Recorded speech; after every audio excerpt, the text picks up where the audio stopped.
All right, Giannis, thank you so much for taking time to walk through your ideas around the metaverse and networking today. I'd really love to hear a little bit more about your background, what led you in this direction, since it's such a new and burgeoning area. I'd love to hear about that a bit more. So welcome. Thank you so much for joining me. Thank you, Joe. Thanks for the opportunity. I'll give you a bit about the background of the company. So our company is called Covve. It was co-founded by Alex Gavrielides and myself. And how we started is that we used to work in London in large corporates. And of course, a lot of our business, were in consulting back then, management consulting.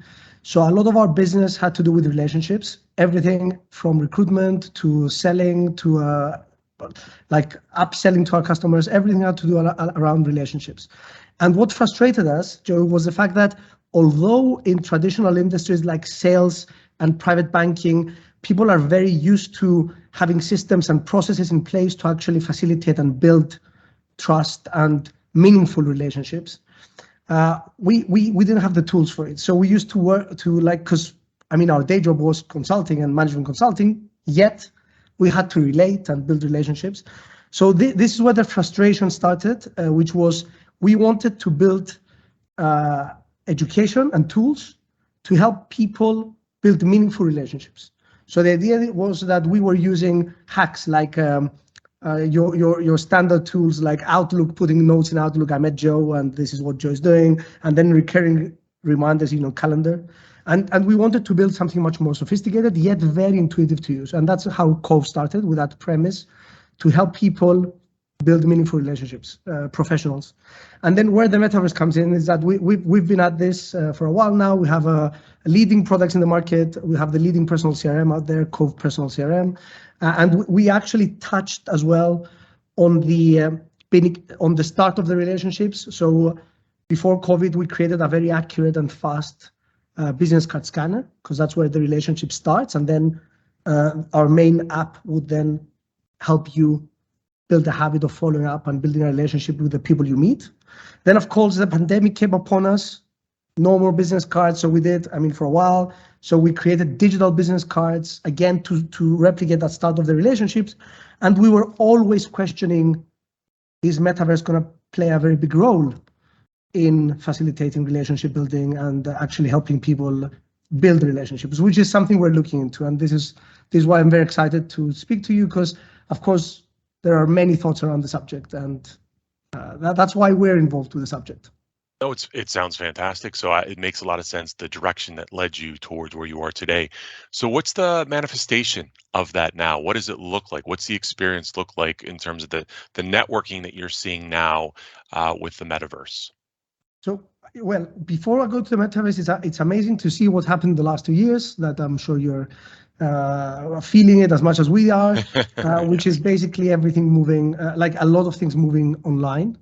So it's a lot of the meetings moved online, and there is a very active effort right now, both from us and from many of the users that we speak to in the companies, to actually get people to make sure that they're not just facilitating transactional relationships, and they're building actually ties both within the organization, between colleagues, because before we used to have all these triggers around us, working in the office, working across other colleagues, and creating this, facilitating networking through events, through corridor talks.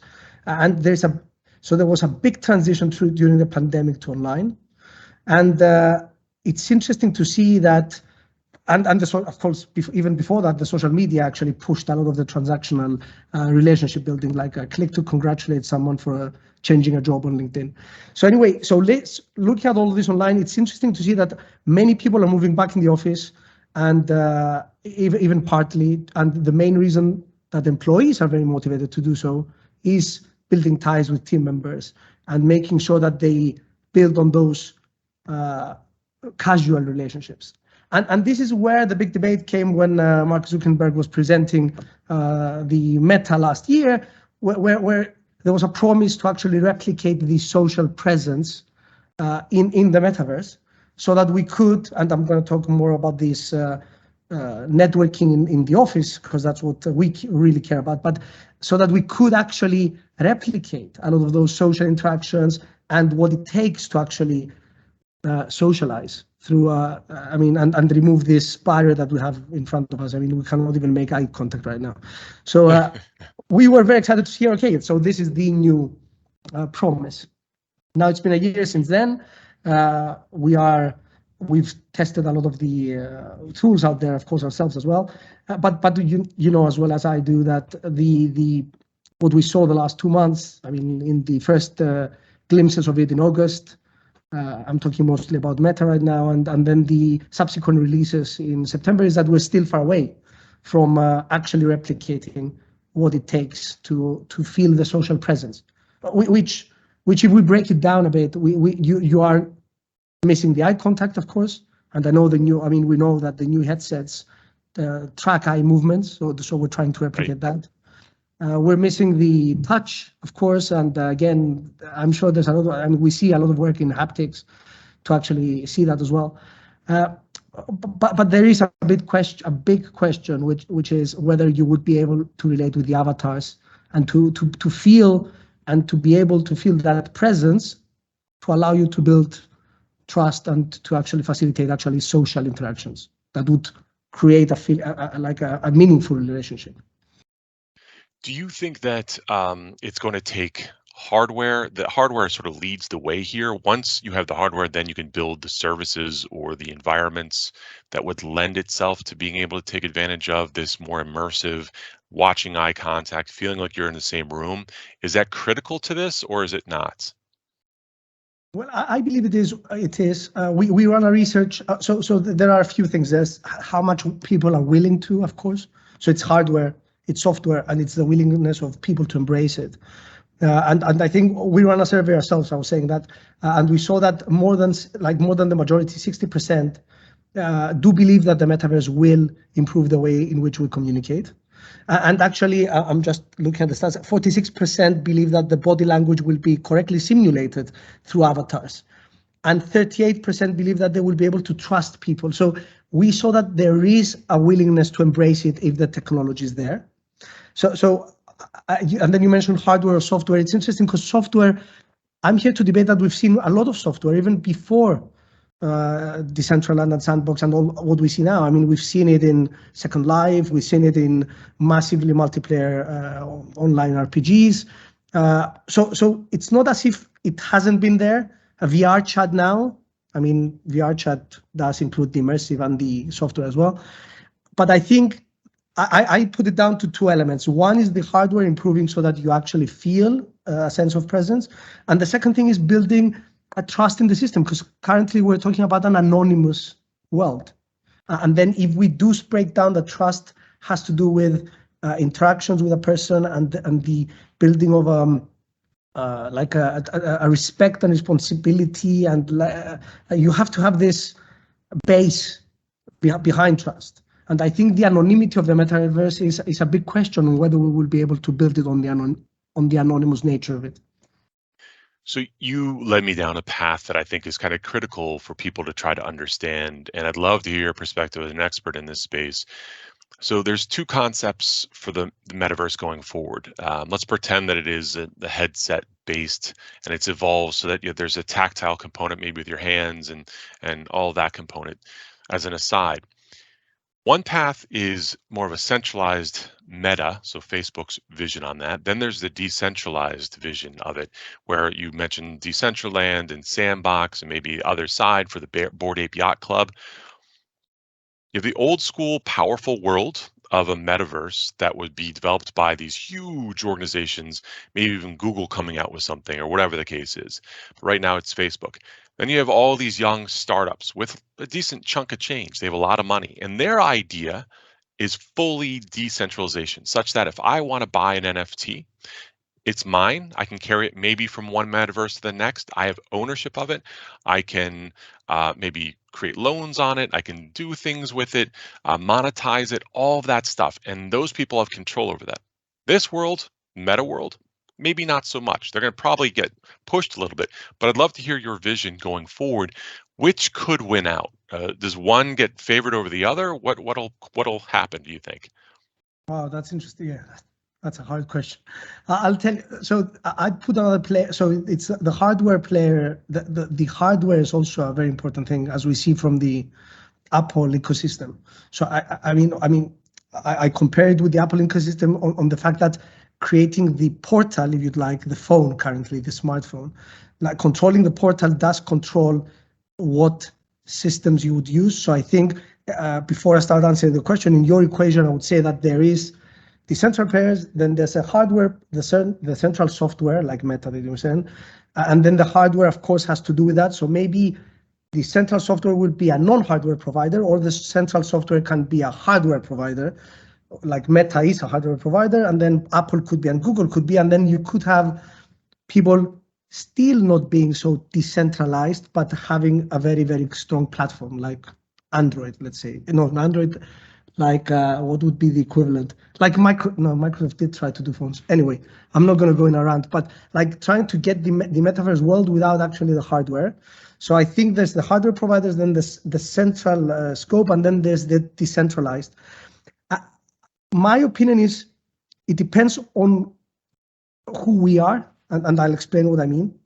What's your avatar? So if your avatar is something that is mine, and then my avatar is not dependent on any of what we said, which is the idea of the decentralized system. So I could hop with the same avatar onto Decentraland, and the same avatar into Sandbox, and the same avatar into Meta, and that's my own identity, decentralized identity. And actually, there was a very interesting white paper in May on I don't know if you've seen that, on SBTs, on soul-bound tokens, which was co-authored by the founder of Ethereum, or the co-founder of Ethereum. Well, SBTs, the reason I mentioned them, the soul-bound tokens, basically say that instead of being anonymous, I'm going to be your non-fungible but yet non-transferable token, like your soul. Your wallet would be the soul. Yes. And then you could put in there all your characteristics and all your experiences through these metaverse worlds that you mentioned. And then that's your identity. And then you can move that anywhere you want so that you build trust. So it's that. So I'm more for that. I think that if we do play a decentralized model, that's where it should go. So I'm in control. That's decentralized. But then the reason you see me like stuttering and being a bit cautious is because that opens another big debate, which is a more ethical one, is whether I want like all my experience and work history and everything like on this very, very accessible soul-bound soul, basically the soul-bound token. It's a great debate to think about, and it does get fairly complicated when you start thinking about it. So that if you do have the soul bounds token that represents all that information, I'm assuming there would be some layer of zero knowledge proofs, or your ability to share whatever information you want to share with someone, but you can expire it. They don't know necessarily that they don't have like personal identifiable information, but they have a bit of information that can prove that you are who you are, or whatever component of that you want to share. But then you can expire it. You can sort of disappear it if you need to, because then people won't be able to take advantage of that with advertising or whatever the case is into perpetuity. So there's a lot happening there, and it goes back to the sort of self-sovereign identity, which is you have control over your information once proven by maybe a nation state, but then you can compile all this information into that, and you have ownership of it, which is very different than what we have today, and would impact the sort of the Metas, Facebooks of the world, or the Googles of the world, because you would then have control over that information. Hopefully, if you wanted to, get paid out on it. Which allows us then to your question, which allows us to transcend between those worlds or between those headsets theoretically uninterrupted. Whereas now we have to take that thing that we've built in one ecosystem, and I mean, it's such a pain to transition to anything else. Totally. So back to the core of your business, the networking aspect of it. Yes. So what does that look like going forward? How do you see that over the course of the next few years developing?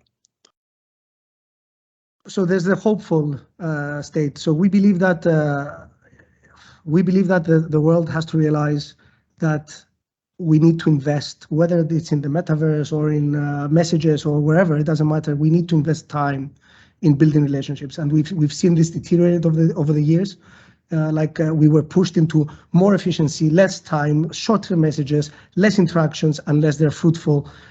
Very transactional way of thinking, and it led us to a huge loneliness epidemic. Like 2019, the US reported the biggest rates of loneliness.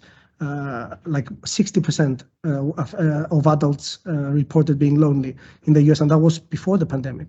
So my view is that, and there is a lot of awareness now on. There's a lot of mental health awareness. There's a lot of awareness on the problem, and it does. I mean, even the Harvard adult study, it does push everyone to realize that we need to have real relationships around us. So my hope is that as we create more awareness around the issue, we should all transition into habits that invest our time in building some very meaningful relationships, both for our personal life, but also for our career, especially the way the world is moving now. It's one thing to build a very nice brand on LinkedIn, but it's a totally different to make sure that you're top of mind. So to be top of mind, you need to have those relationships and those frequent interaction points. So my opinion is that in the next years, we should, and this is where I'm saying it's hopeful, we should be investing in time in making sure we build a habit of staying in touch to build trust and real relationships, and less transactional, more real relationships. Now where I'm seeing it, so this is the hopeful element. I do think that we have less time, and we have many triggers pushing us to be more efficient and more square-minded. But I think that the pandemic had a silver lining, which is that we all forced ourselves to rethink work-life balance, to rethink friendships. And I do see around me and with a lot of our users that there's a huge need for this. I see them looking for solutions to push them into staying in touch with people. So that's a first glimpse of a hopeful future. Fantastic. The fact that they're looking for solutions to get the time, which is why they're using our products, to get the time to stay in touch and make sure that they follow up with people. Wonderful. No, I appreciate that. So I guess getting more concrete for a second, what does Covve help people do? Like ultimately, yeah. What's involved there? Okay, let's make it real. So basically what we are our main product is an app available on iOS and Android.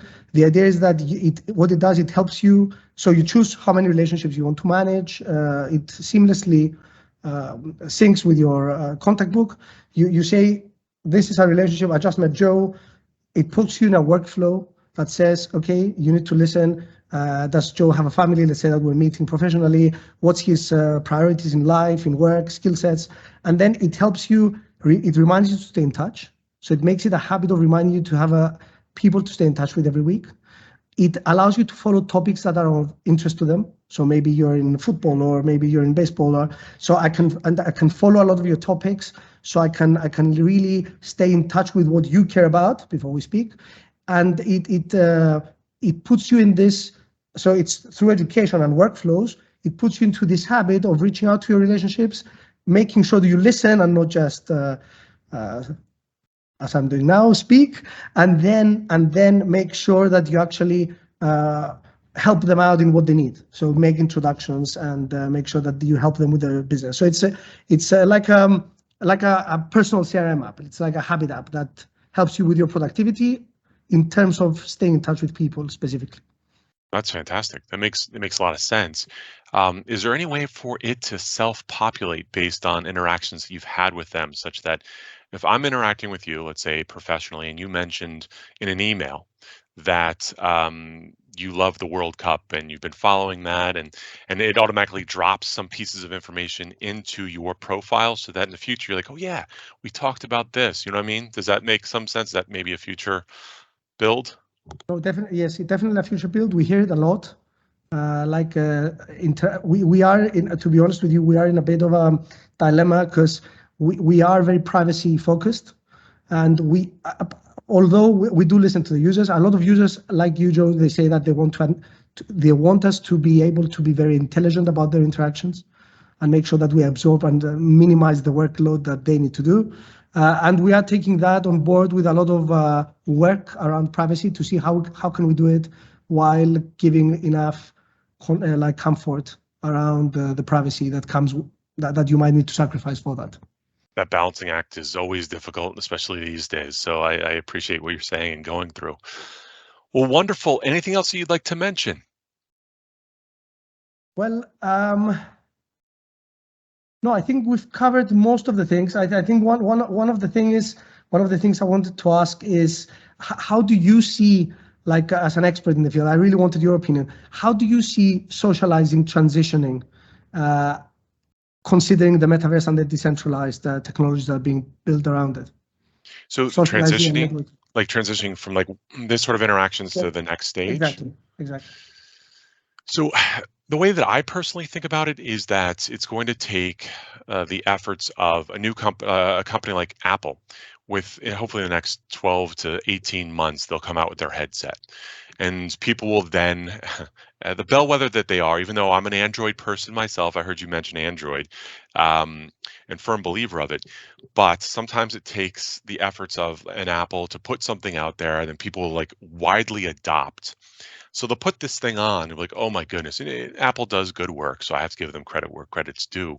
People put it on, they'll get it. So most people that don't quite get this, like, oh, the metaverse, that seems preposterous. It'll be a device that works well, both probably personally and professionally. They will understand the dynamics, and you clearly have used an Oculus or other device before. It's a totally different world. It feels it. You can see that this is the direction that we are all going to go, both for fun and for work. I mean, I've met companies, one out of the UK, was just slipped my mind, the name of it, but they're doing everything professionally. So enterprise level engagement. So instead of going to a conference, they ship out 500 of these headsets to everyone that would go to the conference, Mesmerize. And they're all wearing this, and you see the branding when you walk into the grand foyer of the building. You go into conference rooms. It's auditory based such that you're in a small little section. You can actually engage with people, but as you start to walk away, it sounds like you're distancing yourselves from it.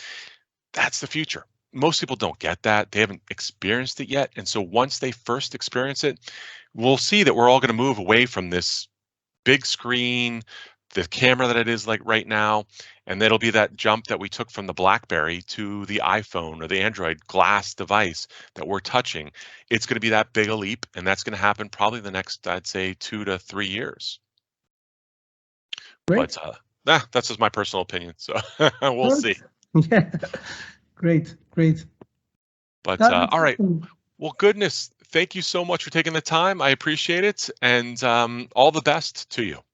Thank you, Joe. Thank you very much for giving me the opportunity. Of course, my goodness. Take care. Have a good one.